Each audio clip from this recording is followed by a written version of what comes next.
Hi and welcome to this Excel Quickie. Here I'm going to show you a great little tip for beginners who are just learning how to use macros in Excel, or anyone who's really interested in improving their skills with macros.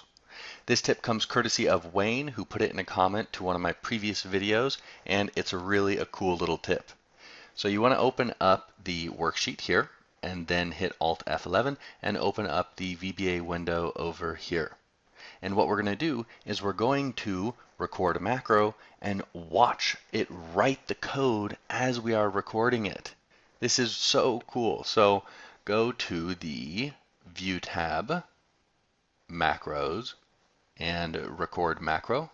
And make sure it's in this workbook, or it doesn't really matter where it is, but this workbook. And then we see now it has created a folder, Modules. The macro is recording right now, so open it up. Open up module 1. I'm going to close this right here. And the macro recorder is writing this macro right now. So watch when I select cell A2. Bam. This is so cool. Or if I select a range.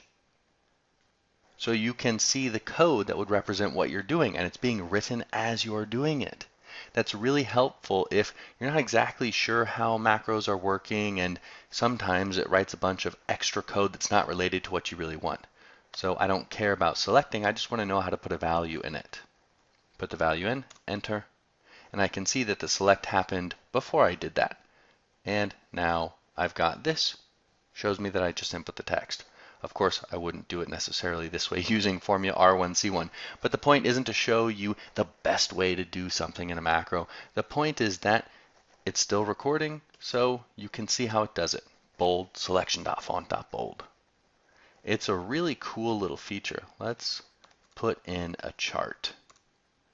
So here I put in some data, and let's go to Insert, and how about just a basic chart? How cool is that? I love that you can see it writing the code as you're doing it. This is my new favorite tip for people who are just learning how to use macros in Excel, because it can be really frustrating to have to go back and forth between the VBA window and then the worksheet and not really understand where things are connected sometimes. And thank you very much for that tip, Wayne. I think a lot of people are going to find it helpful.